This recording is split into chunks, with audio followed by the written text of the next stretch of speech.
हरिओम नमस्ते very good afternoon everyone welcome again to my YouTube channel GK law classes. तो आज हम लेके आए अपनी वीडियो एक नए टॉपिक के ऊपर, that is article number 14 of the constitution of India, right to equality. तो आज जो हम बात करेंगे अपने लेक्चर में वो स्पेसिफिकली आर्टिकल नंबर 14 के रिगार्डिंग ही बात करेंगे। सो मैं आपको बता दूं कि वैसे जब हम राइट टू इक्वालिटी की बात करते हैं तो वो आर्टिकल नंबर आपके 14 से लेके 18 ऑफ फंडामेंटल राइट्स के तहत इंडियन कॉन्स्टिट्यूशन में कवर किया जाता है। बट आज का जो हमारा लेक्चर है वो सिर्फ आर्टिकल नंबर 14 के रिगार्डिंग ही रहेगा। सो आप लोग हमारे साथ इस वीडियो के अंत तक बने रहिए। अगर आज की वीडियो पसंद आए तो इसे लाइक शेयर कर दीजिए और जिन्होंने अभी तक चैनल को सब्सक्राइब नहीं किया फटाफट से सब्सक्रिप्शन बटन को ऑन कर दीजिए। तो आइए स्टार्ट करते हैं with article 14 of the constitution. तो आर्टिकल 14 ऑफ द कॉन्स्टिट्यूशन का दूसरा नाम जो हम यूज करते हैं, जो बहुत सारे एग्जाम्स के एमसीक्यूज में भी आता है, वो है रूल ऑफ लॉ। तो जब भी आपसे पूछा जाए कि इंडियन कॉन्स्टिट्यूशन के तहत कौन सा ऐसा आर्टिकल है जो रूल ऑफ लॉ का सिनोनिम आएगा, तो वो आपका आर्टिकल नंबर 14 ही कैलकुलेट होता है। Article number 14 together with article number 19 and 21 की रिगार्डिंग ऑलरेडी वीडियो हमारे चैनल पे अवेलेबल है, उसे आप चेकआउट कर सकते हैं। आने वाले दिनों पे हम 19 को भी कवर करेंगे। Together they form the concept of golden triangle.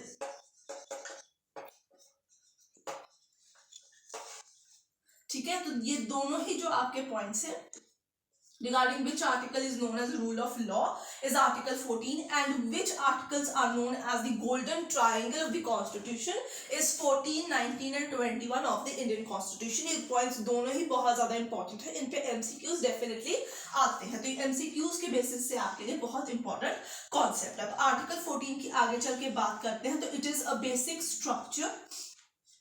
ठीक है, it is what it is a basic structure of constitution। ठीक है, तो ये बेसिक स्ट्रक्चर जो है उसके तहत इस कॉन्सेप्ट को कैलकुलेट किया जाता है, उसमें इसको कैलकुलेट किया जाता है। कौन सा केस लॉ है जिसके तहत ये चीज हमारे पास आई थी कि article 14 basic structure of the constitution है, तो उस केस का नाम था इंदिरा नेहरू गांधी वर्सेस राजनारायण ऑफ 1975।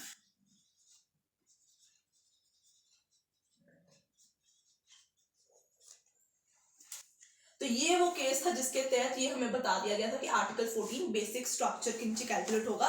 तो ये आपके लिए एक बहुत ही इंपॉर्टेंट केस लॉ है, इसको डेफिनेटली आपको कंसिडर करना होगा। Now before proceeding towards the two postulates of article 14, हमें ये जानना होगा कि आर्टिकल 14 किसके ऊपर लागू होता है। Who can claim the right of equality before any court of law. तो ये देख लेते हैं, ये भी एक इंपॉर्टेंट पॉइंट है। The question is who can claim. ठीक है, आर्टिकल 14 के तहत equality before any court of law कौन क्लेम कर सकता है? That is the citizens of our country, citizen of India. जो टेरिटरी ऑफ इंडिया के अंदर सिटीजंस रह रहे हैं, सिर्फ वही लोग जो है आर्टिकल 14 के तहत इक्वालिटी जो है क्लेम कर सकते हैं, उन्हें भी ये पर्टिकुलर जो आर्टिकल है अप्लाई होगा। Now citizens here would include the natural persons, ठीक है, the artificial persons and the transgenders, right? The third gender or Harijans, everybody are included here।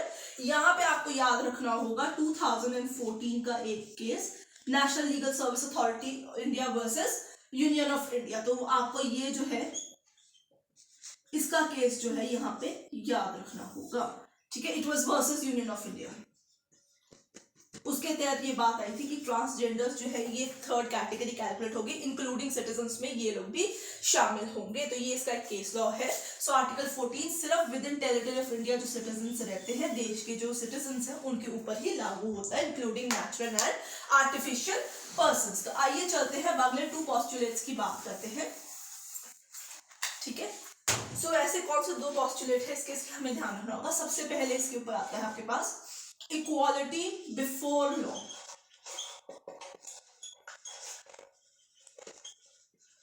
यानी कोई भी आप पोजीशन पे हो, कोई भी रैंक पे क्यों ना हो, अगर आप प्रधानमंत्री हैं, अगर आप कांस्टेबल हैं, अगर आप पुलिस इंस्पेक्टर हैं, डीआईजी क्यों नहीं है, आप छोटे से क्लर्क हैं किसी भी ऑफिस के अंदर, still from highest rank to the lowest possible rank, you are equal before the law of this country. किसी ने आपको ये नहीं समझना कि आपका रैंक बहुत ज्यादा ऊंचा है तो आपको स्पेशल ट्रीटमेंट दी जाएगी, या आप बहुत निम्न जाति से बिलोंग करते हैं या आप बहुत छोटी पोजीशन पे है तो आपके साथ किसी भी तरीके का डिस्क्रिमिनेशन किया जाएगा. Now this equality before law is a English concept, British concept है ये बेसिकली आपके पास. इस पे भी क्वेश्चन आता है कि ब्रिटिश और अमेरिकन कॉन्सेप्ट दोनों पोस्टुलेट में से कौन से हैं, तो इस चीज का आपको ध्यान में रखना होगा. It is a negative concept. ये भी डेफिनेटली क्वेश्चन पूछा जाता है कि कौन सा पोस्टुलेट जो है नेगेटिव और पॉजिटिव कंसेप्ट के अंदर कैलकुलेट किया जाता है. नेगेटिव इसलिए कि किसी भी रैंक के अंदर या किसी भी पोजीशन के अंदर डिस्क्रिमिनेशन नहीं की जाती, राजा और रंग को एक समान माना जाता है before the eyes of law. तो इस चीज का आपको ध्यान रखना है कि that everybody is equal in front of law of this country, front of law. ठीक है, देश का जो सर्वोच्च न्यायालय है, ये जो हमारा सबसे ऊपर का कानून है, जैसे हमारा कॉन्स्टिट्यूशन है, उनके सामने सब एक बराबर ही है, सब पे ही एक तरीके की इक्वालिटी, एक तरीके का राइट अप्लाई होगा, किसी के साथ भी वहां पे कोई स्पेशल प्रिविलेजेस जो है वो नहीं होंगे. सो यहाँ पे एब्सेंस ऑफ स्पेशल प्रिविलेजेस की बात की गई है to any person, right? Everybody is equal in front of law. तो पहला पोस्टुलेट हो गया इक्वालिटी बिफोर लॉ. आगे चलते हैं, अगला पोस्टुलेट देखेंगे, that is equal protection of loss. अब वो अम्ब्रेला कॉन्सेप्ट आ जाएगा, वो थोड़ा डिफरेंट हो जाएगा इक्वालिटी बिफोर लॉ और इक्वल प्रोटेक्शन ऑफ लॉस.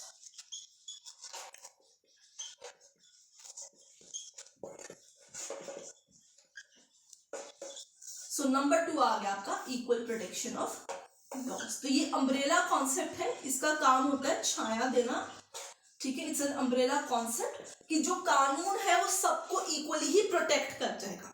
पहला पोस्टुलेट था कानून की नजर में बराबरी है, यहाँ पे इक्वल प्रोटेक्शन ऑफ लॉ मतलब जो कानून बनाया गया वो सब पे समान तरीके से ही लागू कर देगा. एक अम्ब्रेला कॉन्सेप्ट से उसको वहां पे कवर कर लिया जाएगा उस पर्टिकुलर एरिया को. Now this is a positive discrimination और positive concept, right? It's a positive concept. So पहला पोस्टुलेट जो था वो ब्रिटिश आपका कॉन्सेप्ट था, ये आपका अमेरिकन कॉन्सेप्ट है. ठीक है, इन पॉइंट्स को याद से आप लोगों को पेन डाउन करना होगा students. I am telling you again, क्योंकि इन ऐसे पॉइंट के ऊपर डेफिनेटली एमसीक्यूज आते ही आते हैं कि कौन सा पॉजिटिव है कौन सा नेगेटिव है. तो फर्स्ट जो आपका पोस्टुलेट है वो आपका नेगेटिव होता है, सेकंड आपका पॉजिटिव रहेगा. पहला आपका ब्रिटिश कॉन्सेप्ट पे है, दूसरा आपका अमेरिकन कॉन्सेप्ट के ऊपर बेस है. तो इस चीज को आपको काफी ध्यान रखना होगा. तो यहाँ पे आपके पास आ जाएगा equal jurisdiction of laws in state, right? State यानी यहाँ कंट्री की बात की जा रही है. ठीक है, और स्टेट किसी को भी डिनाई नहीं करेगा for the protection of loss. वो किसी को मना नहीं करेगा कि तू इस पर्टिकुलर क्लास से है तो तेरे पे ये कानून लागू नहीं होगा. तो जैसे आप आर्टिकल नंबर आप बात करते हैं 15 और 16, उनके एक्सेप्शंस छोड़ दीजिए, जनरल बात करेंगे. अगर हम उन लॉस की बात करें तो without any discrimination on the basis of residence, caste, creed, religion और the sex of the person, वो लॉस सब पे इक्वली अप्लाई होते हैं उस एरिया पे. तो ये यहाँ पे वही चीज की बात करी जा रही है कि इक्वल प्रोटेक्शन ऑफ लॉस दी जाएगी, स्टेट जो है किसी को डिनाई नहीं करेंगे. अब हम जो है इन दो पोस्टुलेट से आगे चलते हैं. आई होप आप लोगों को समझ में आ गया होगा. कोई भी डाउट है तो कमेंट सेक्शन में जो है आप पेन डाउन कर सकते हैं. वीडियो पसंद आया तो फटाफट से लाइक और शेयर भी कर दीजिए. अब दो पोस्टुलेट हो गए, अगला चीज आती है एक्सेप्शंस. अब राइट टू इक्वालिटी जो है ये आर्टिकल जो है ये कुछ लोगों के ऊपर अप्लाई होता ही नहीं है. ठीक है, वो इसके दायरे से, इस कॉन्सेप्ट से बाहर है. एक्सेप्शन टू सर्टेन पर्संस, कौन लोग इम्यून है from this particular thing. Equality before law जो है उस पोस्टुलेट के एक्सेप्शंस कहाँ कहाँ लग रहे हैं देख लेते हैं. सबसे पहले फॉरेन डिप्लोमेट्स, क्योंकि वो बाहर के लोग हैं तो हम उनको इक्वल प्रोटेक्शन ऑफ लॉज नहीं दे सकते हैं. वो अलग लोग होते हैं, अलग कैटेगरी की क्लास होती है.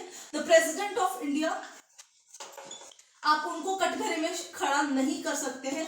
The governors of the state, आप उन लोगों को किसी भी तरीके से कटघरे में नहीं खड़ा कर सकते, they are beyond that exception of right to equality. जबकि प्राइम मिनिस्टर को बहुत साल पहले ऑलरेडी इलाहाबाद हाई कोर्ट के अंदर खड़ा कर दिया गया हुआ है, उसके बारे में हम डिस्कस नहीं करेंगे, ठीक है। बट ये जो लोग हैं they are immune from this article number 14। However one has to remember that students, ये चीज आपको याद रखनी होगी कि आपके आर्टिकल 14 जो है ये एब्सोल्यूट कॉन्सेप्ट नहीं है, it is a comparative concept. State जो है हर किसी को बराबर तरीके से कवर कर ही नहीं सकता आर्टिकल 14 के तहत। इसलिए this is very important point that article number 14 जो है it permits reasonable classification. Classify किया जाता है, ये विमेन है, ये कौन सी कास्ट के लोग हैं, चिल्ड्रंस को डिफरेंटली क्लासिफाई किया जाता है, बट इट प्रोहिबिट्स, किस चीज की सख्त मनाही है इस चीज के तहत, दैट इज क्लास लेजिस्लेशन। उस चीज की जो है ये मनाही है। क्लास लेजिस्लेशन मींस एक कैटेगरी ऑफ लोगों है, उसके अंदर सेम क्लास के लोगों के अंदर डिफरेंशिएशन जो है वो जो है प्रोहिबिट है, whereas reasonable classification is permitted। अब reasonable classification क्या है, तो इसके लिए आप एक केस रेफर करते हैं, that is आर के Dalmia versus justice Tendulkar.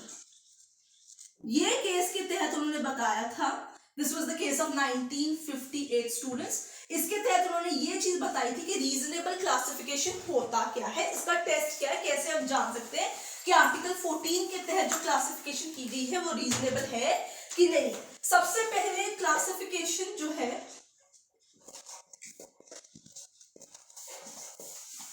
Founded on intelligible differentia, कि डिफरेंशिएशन जो होनी चाहिए आप लोगों की वो माइंड के अकॉर्डिंगली इंटेलिजेंटली की जानी चाहिए, बिना सोचे समझे फटाफट से डिवीजन ऑफ क्लासेस नहीं होनी चाहिए। दूसरी चीज जो आपने डिफरेंशिएशन की है, जो आपकी डिफरेंशिया है, बेसिकली जो आपने डिफरेंस की है, क्लासिफिकेशन की है, that should have what, a rational relation with the object. Rational relation with object. Object क्या है कि कौन सी क्लास की अपलिफ्टमेंट करनी है, which is sought to achieve by the statute. तो अगर ये चीज होगी कि वो रीजनेबल क्लासिफिकेशन जो है इंटेलिजिबल डिफरेंशिया पे है, डिफरेंशिया का उस particular object of whom statute के साथ एक रैशनल रिलेशन है, देन हम मान लेंगे कि वो जो रीजनेबल क्लासिफिकेशन की गई है आर्टिकल 14 के तहत वो वैलिड है, वो गलत नहीं है। बट क्लास लेजिस्लेशन प्रोहिबिट है। इस चीज के ऊपर आपको खासा ध्यान रखना है।